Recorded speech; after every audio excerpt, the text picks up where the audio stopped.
You're listening to Good Fit, Poor Fit.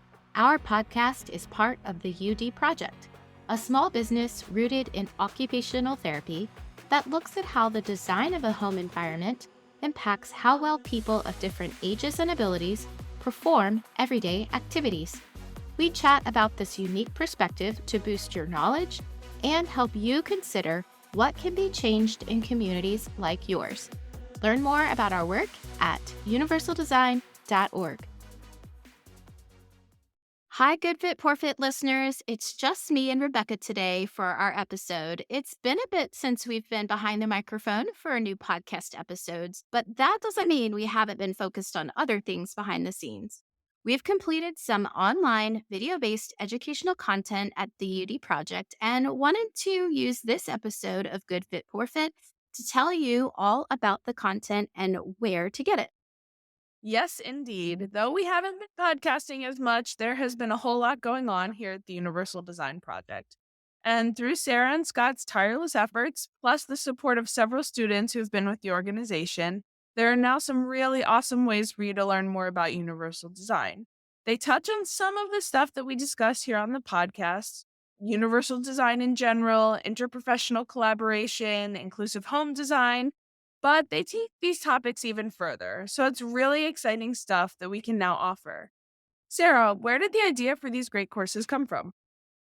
Well, let's rewind back a few years. You may remember a student named Rachel Melvin. She actually did a few podcasts with us, but helped us launch this idea of educational content about many of the topics we've been covering here on the podcast and in person presentations to people in the community and to OTs. We thought it would be great to have a bunch of specific content that's easily organized and all in one place for people to boost their knowledge and then use that information in their work or their own personal lives. The idea was born and we got to work. Yep, so it's been a long time that this idea has been cooking. At the Universal Design Project, we believe that education to a wide variety of people can help boost the demand for universal design in our communities. If more people know about it, more consumers can start asking and advocating for more accessible homes. So, Sarah, I think our listeners would like to know how we made these trainings. Definitely. So we set up a little mini studio in our office and began organizing and writing our content. It was extremely difficult to find pictures of homes with accessible features, much less entirely universally designed spaces.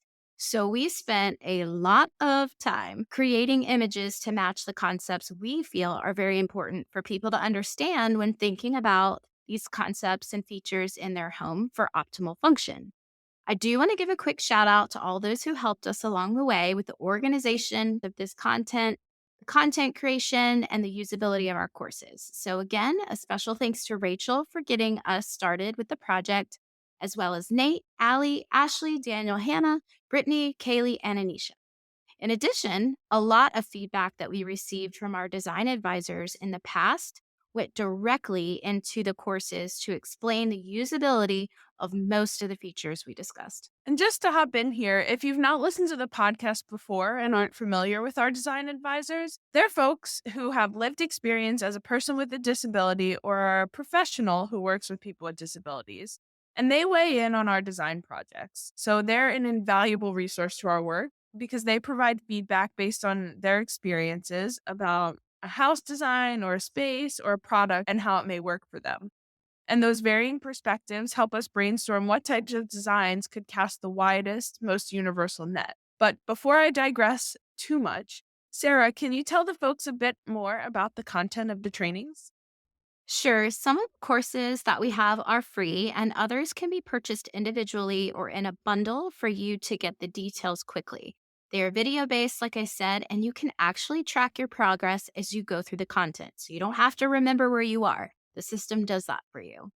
If you're looking for something free, just to even test the waters on the information a bit, Course One, The State of Accessible Housing, is great for advocacy and education and just really learning about what is currently in the housing stock regarding accessible homes. I'll give you a hint, it's not that many homes, and how that affects people's lives. We also go into the challenges of developing more accessible homes. So that course is kind of the foundation. The next three courses are the heart of the content that we've created. The next few are meant to help people learn how to design new spaces, change current spaces, or increase safety on a budget using adaptations. Definitely. That is a perfect way to describe these, Rebecca.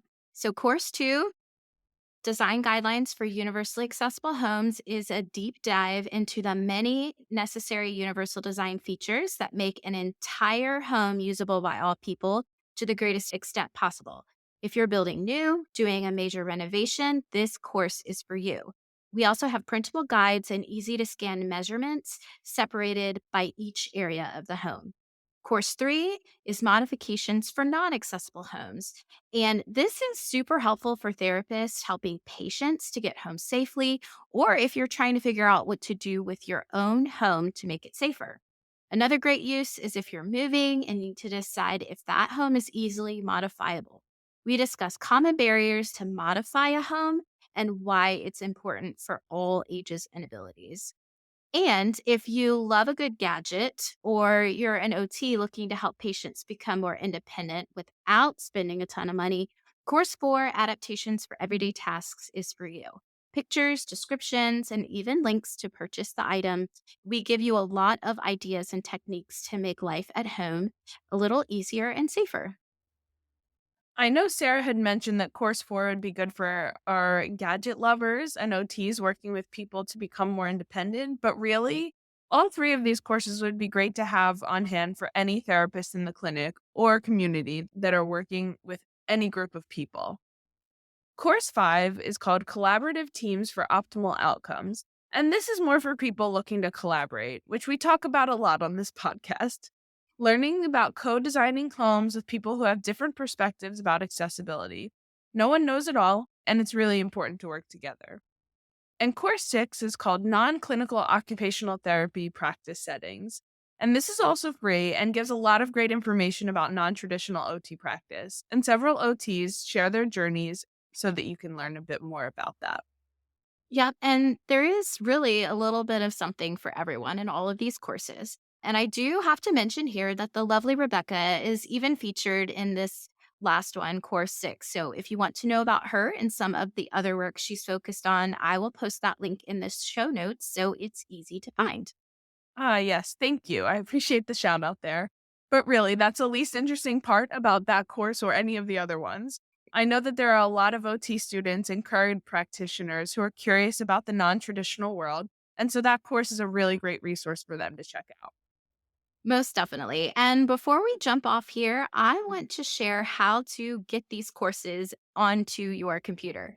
We have them linked in the show notes and have a variety of plans from the everyday person looking for good content and how to make their home more functional, and plans for OTs and clinics and academia. If you are an OT in a clinic, maybe the manager of your clinic, or work in academia, send me a message over email, sarah@universaldesign.org, and I can send you a link specifically outlining how you can get this content for the OTs on your team or the OT students that you have. Our big goal is to help more people out there understand UD and increase the demand for it in our communities. Grab this content and just have these tools ready to help the people you serve or your own family thrive in an environment that's a good fit for their needs. That's right. Listeners, we hope to see you in the virtual classroom checking out all of these new offerings. If you're interested, you can go visit go.universaldesign.org and we'll put a link in the show notes. Thanks as always for your time. Have a great day, and we'll be back in your feed soon. Thanks for listening to Good Fit Poor Fit. If you want to learn more, first, find more episodes with transcripts and show notes at goodfitpoorfit.com. Don't forget to subscribe. Second, check out our courses at go.universaldesign.org. We cover housing topics like advocacy, collaboration, home modification, universal design, and task adaptations. Lastly, if you have questions or topics you'd like us to discuss, email us at podcast@universaldesign.org. Thanks for fitting us into your day.